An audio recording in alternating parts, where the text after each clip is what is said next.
Europe में बेशक वो पेटियाँ नहीं हैं, वो रज़ाइयाँ नहीं हैं, वो बिस्तर नहीं और वो बड़े-बड़े तकिए नहीं हैं, लेकिन यहाँ पे खलूस वही है, प्यार वही है, मोहब्बत वही है और हमारा एक-दूसरे की तरफ आना-जाना भी सेम वही है। यहाँ पे अगर वो चारपाइयाँ या वो बिस्तर नहीं है तो क्या हुआ? इसका अल्टरनेटिव भी हम लोगों ने ढूँढ रखा है। जैसा कि आपको पता है कि मेरे घर में आए हुए हैं मेहमान कुछ दिन रुकने के लिए, और ये जो भी आप सोफ़ा देख रहे हैं ना, इस सोफ़े को हमने खोला था और ये एक सोफ़ा खुल के डबल बेड से भी ज़्यादा हो चुका था। आपके घर में मेहमान आ रहे हैं कुछ दिन रहने के लिए या वो फैमिली के हैं कोई 4-5 मेंबर, तो बिल्कुल भी परेशान मत हों। ये बात मैं स्पेशली उन लोगों को कह रही हूँ, उन लड़कियों को कह रही हूँ कि जो जिन्हें अभी इतना ज़्यादा टाइम नहीं गुज़रा हुआ यहाँ पे आए हुए। मुझे पता है शुरू-शुरू के दिनों में ये चीज़ होती है, मसला होता है, कितने वो चारपाइयाँ कैसे अरेंज करें, वो बिस्तर कैसे लेके आएँ। लेकिन यकीन करें यहाँ पे ये चीज़ें बिल्कुल भी मैटर नहीं करती। आपके घर में जब बहुत ज़्यादा मेहमान आ जाते हैं ना, तो नीचे मैट्रेस डालें और बस उनको कवर ऊपर लगाएं और सो जाएं। हाँ, जो रज़ाइयाँ वगैरह होती हैं ना, ब्लैंकेट्स, वो आपने ख़ुद ही अरेंज करना होते हैं और वो भी यहाँ पे आपको कुछ अर्सा गुजरने के बाद समझ आ जाती है। मेरे घर में अब माशाल्लाह से इतने ज़्यादा एक्स्ट्रा बिस्तर मैंने रख लिए हुए हैं, जितने मर्ज़ी मेहमान आ जाए हमें वो उस चीज़ की टेंशन नहीं होती। हमारे घर में मेहमान आए हुए थे तकरीबन जितनी फ़ैमिली हमारी है उतनी ही फ़ैमिली उनकी भी थी। हमारा ये सोफ़ा इतना काम आया, डेली बच्चे मेरे हस्बैंड इसी पे सो रहे थे। इतना ये बड़ा था और फिर भी इसके ऊपर एक और बंदा भी आके सो सकता था। अगर ये भी हमारे पास ना होता तो एक्स्ट्रा मैट्रेस भी रखे होते हैं।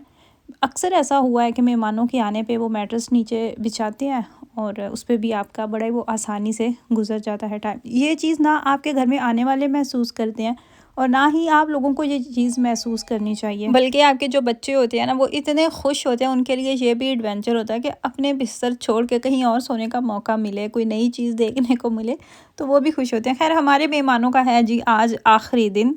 दिल सैड था, बच्चे भी परेशान थे, दिल नहीं चाह रहा था कि ये रौनक ख़त्म हो, ऐसे दिल चाह रहा था कि ये रौनक हमेशा ही इसी तरीके से लगी रहे। यहाँ पे मैं नाश्ता बना रही थी, सैंडविचेस मैंने बनाए थे, उसमें जितनी सैलड की चीज़ें होती हैं वो सारी मैंने बारीक-बारीक कट करके रखी हुई थी। इसके अलावा उसका टेस्ट मज़ीद इन्हेंस करने के लिए, उसका जायका दोबाला करने के लिए चीज़ स्लाइस जो हमें मिलता है मार्केट से, वो बारीक-बारीक कट करके मैंने उसके अंदर मिक्स किया हुआ था। ब्लैक पेपर डालें, नमक डालें और अपनी मर्ज़ी की चीज़ें, प्याज, टमाटर, खीरा, सलाद जो हमें मिलता है पत्ते, वो बारीक कट करके आप डाल लें। फ़िश आप डाल लें, मार्केट से बड़ी आसानी से मिल जाती है।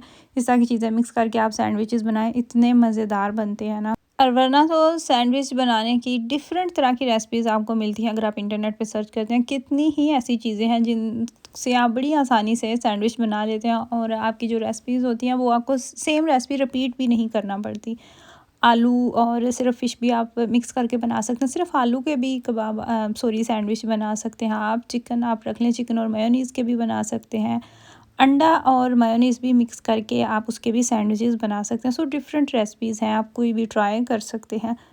मुझे अपने घर में जो शीशे थे वो सारे क्लीन करने थे और ग्लास क्लीनर भी आपको मुश्किल से ही कोई अच्छा मिलता है। एक दफ़ा मैंने लिया था, वो बिल्कुल भी अच्छा नहीं था। वो मैंने ले तो लिया, लेकिन उससे दाग जितने भी होते थे ना शीशों के ऊपर, वो ख़त्म नहीं होते थे।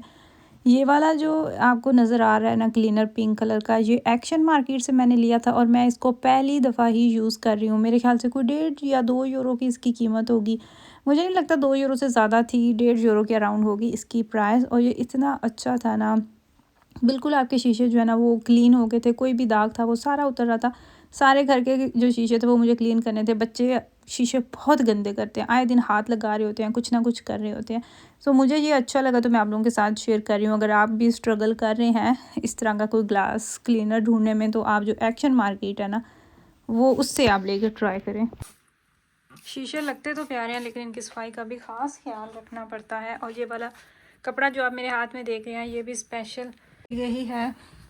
इस तरह के आपको बड़ी आसानी से मार्केट से मिल जाते हैं, जो शीशे को बग़ैर किसी ज़ोर लगाए अच्छे से साफ़ कर देते हैं। सो इसी तरह हम जितने भी घर के शीशे हैं, सब अलमारियों के, वॉशरूम के, सारे हम क्लीन कर लेंगे।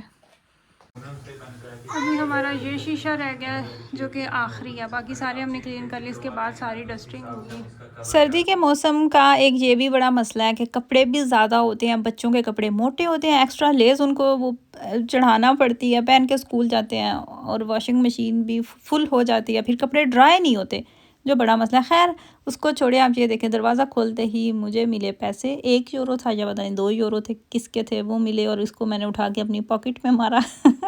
इतनी तो टिप बनती है ना, पाकिस्तान में तो ये अच्छी खासी बन जाती थी। मुझे याद है अब्बू के कपड़ों से हमेशा पैसे निकला करते थे। अम्मी को आदत थी, वो कपड़े जितने भी वॉश होने वाले होते थे सबसे पहले उनकी जेबें चेक करते थे, कोई ज़रूरी चीज़ या कोई ज़रूरी डॉक्यूमेंट ना हो तो अब्बू की जो जेबें होती थी ना उनमें से अक्सर ज़रूरी डॉक्यूमेंट्स मिलते थे पैसों की सूरत में। और सेम वही आदत मेरी है, मेरी भी यही कोशिश होती है कि जब भी बच्चों के कपड़े डालूँ ना तो उनकी पॉकेट्स जो हैं वो चेक कर लूँ, कुछ रह ना जाए। सर्दी के मौसम में बच्चों की पॉकेट्स में पेपर ही होते हैं, तो वो एक पेपर रह जाए तो सारे जो आपके कपड़े होते हैं ना वो ख़राब कर देते हैं। खैर यहाँ पे अब जी बन रही है लंच की तैयारी चल रही है। मीठे में मैं बना रही थी मतंजन, बहुत लंबे अरसे के बाद बना रही हूँ, और ये इतना मज़ेदार बनता है ना, इसकी थोड़ी सी ट्रिक होती है, अगर वो आप समझ जाए ना। मुझे यकीन है कि कोई भी बंदा 2-3 दफ़ा ये बनाएगा ना तो उसके बहुत अच्छे बन जाते हैं। तो मैं आपको रेसिपी अपनी बता दूँ, 2 गिलास मैंने चावल लिए थे, क्योंकि मेहमान भी आए हुए थे। तो अगर आपने सिर्फ अपनी फैमिली के लिए बनाने ना तो 1 गिलास भी चावल बहुत होंगे। अगर आप पहली दफ़ा बना रहे हैं तो 1 गिलास आप चावल ले लें, उनको आपने भिगो के रखना है, और सबसे पहले आपने जो चावल है ना उनको बॉईल कर लेना। उसमें आप मोटे जो खड़े मसाले होते हैं वो डाल लें, बड़ी मोटी इलायची डाल लें, दालचीनी डाल लें, लौंग डाल लें, ये 2-3 चीज़ें डाल के तो आप उनको बॉईल कर लें। चावलों को आपने बहुत ज़्यादा नरम नहीं करना, जिस तरह के बिरयानी के चावल होते हैं उनसे आपने ज़रा सा सख्त रखना है। जब चावल बॉयल हो जाएंगे फिर आपने आधा गिलास लेना है दूध का, चीनी आपने लेनी है आधा गिलास ही, अगर 1 गिलास आप चावल ले रहे हैं तो आपने चीनी को दूध के अंदर पका लेना है। बहुत ज़्यादा आपने उसको नहीं करना, लेकिन आपको ये पता चलना चाहिए कि चाश जो है ना वो अच्छे से पक चुकी है। उसके बाद आपने उसके अंदर देसी घी डालना चाहें, कुकिंग ऑयल डालना चाहें, जो भी डालना चाहें वो आप डाल लें। फिर साथ ही आपने उसके अंदर खोपरा डाल देना है, जो कि हमें अक्सर मार्केट से जहाँ पे नज़र आ रहा होता है, उसका बहुत मज़ेदार टेस्ट मिलता है हमें चावलों के अंदर, वो आपने उसके अंदर डालना है। फिर आपने उसके अंदर चावल डाल देने हैं, जो दूध होगा, शीरा जो बना होगा, जैसे ही वो चावल पिएंगे आपने उसके अंदर जो कलर्स आपने डालने हैं वो डाल देने। उसके बाद आपने जितने भी ड्राई फ्रूट्स डालने हैं वो आप डालें, और दम देने से पहले आप लेमन जो है ना वो बारीक कट करके ऊपर डालें, वो भी बड़ा मज़ेदार उसका जायका हो जाता है, खट्टा मीठा। तो इस तरीके से आप अपना मतंजन जो है ना वो बना सकते हैं बड़े ही आसान तरीके से। मेहमान हमारे जा चुके थे, उनको हमने खैरबाद कह दिया।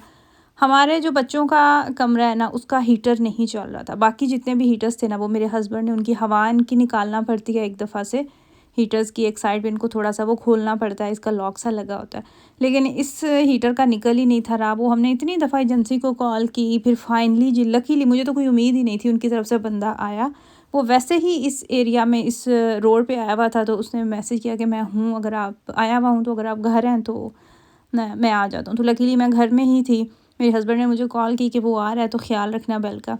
और इस तरीके से जो बच्चों का जो हीटर था ना, जो मुझे लग रहा था कि सबसे ज़्यादा ज़रूरी है, वो भी हमारा चल गया। ये थी मेरी आज की वीडियो। दुआओं में